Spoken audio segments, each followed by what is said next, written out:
Hi అండి. బియ్యంతోటి నేను పునుగులన్నది వేసానండి. చాలా బాగున్నాయండి. నేనెప్పుడూ కూడా బియ్యంలోని కొంచెం వేపాకేసి స్టోర్ చేస్తాను. పురుగు కూడా పట్టకుండా అండి.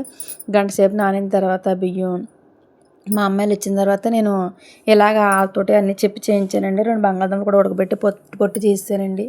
మా పెద్దమ్మాయి చేత ఆడించానండి. ఆడమన్నాను మిక్సీలో వేసి నానిన బియ్యం నెక్స్ట్ వచ్చేసి బంగాళదుంపలో కొంచెం సాల్ట్ వేసి కొంచెం వాటర్ వేసి ఆడిందండి బాగానే.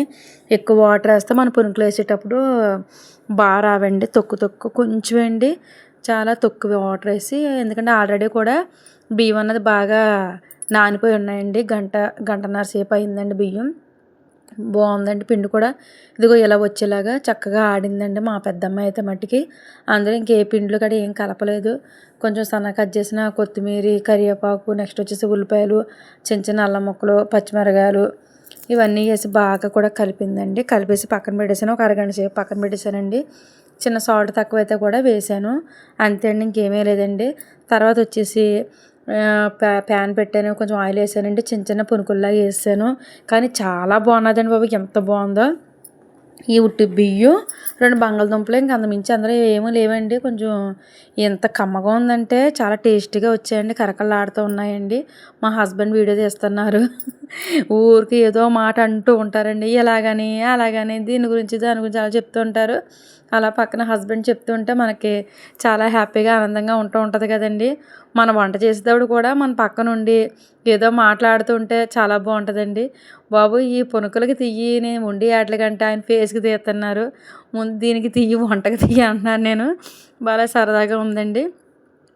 అలాగా అవన్నీ కూడా మొత్తం 4 వాయిల వరకు కూడా నేను వేయడం జరిగిందండి. అవన్నీ కూడా ప్లేట్లోకి వేసాను. చాలా అంటే చాలా బాగున్నాయండి. కానీ ఇంట్లో ఎటువంటి ఇంక ఏ పిండిలో కూడా కలపలేదండి. ఓన్లీ బియ్యం, నెక్స్ట్ వచ్చేసి ఒక 2 బంగాళదుంపలు అంతేనండి. అవి కూడా బాగా ఉడికిపోయాయి కదా, అవన్నీ కూడా మిక్స్ చేసి చక్కగా ఉండలు ఇలా చేసాను. బాగా కూడా ఫ్రై అయ్యండి. నూనె కూడా ఎక్కువ మట్టుకు లాగలేదు.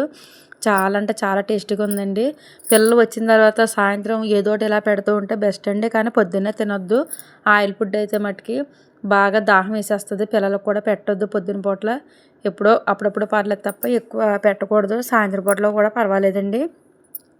కొంచెం వరకు కూడా నూనె కూడా కొంచెం పెద్దగా ఏమీ లాగలేదు. దానికి కాంబినేషన్ పల్లి చట్నీ చేశానండి. పల్లి చట్నీ కొంచెం గట్టిగా ముద్దగా ఉందని చెప్పి కొంచెం వాటర్ వేసి ఆ పునుకుతోటే నేను జాగ్రత్తగా మిక్స్ చేస్తున్నాను. తిన్నానండి, చాలా బాగుంది. మా హస్బెండ్, మా పిల్లలు అందరూ తిన్నారండి. కరకరలాడుతూ చాలా బాగున్నాయండి. చాలా టేస్టీగా వచ్చాయి. మీరు ఏం వండుకున్నారో ఈరోజు సాయంత్రం నాకు కామెంట్ చేయండి. నా వీడియో ప్రతి ఒక్కరు కూడా సబ్స్క్రైబ్ చేసుకోండి ఫ్రెండ్స్. పూర్తిగా చూడండి. నా వీడియోలన్నీ కూడా లైక్ చేయండి, షేర్ చేయండి, కామెంట్ చేయండి. మీరు కూడా ఇలా పిల్లలకి స్నాక్స్కి చేసి పెట్టండి. సింపుల్గా ఉంటుంది. చాలా ఈజీ కూడా అయిపోద్దండి. కొంచెం బియ్యం గంట ముందు నానబెడితే సరిపోద్ది అంతే.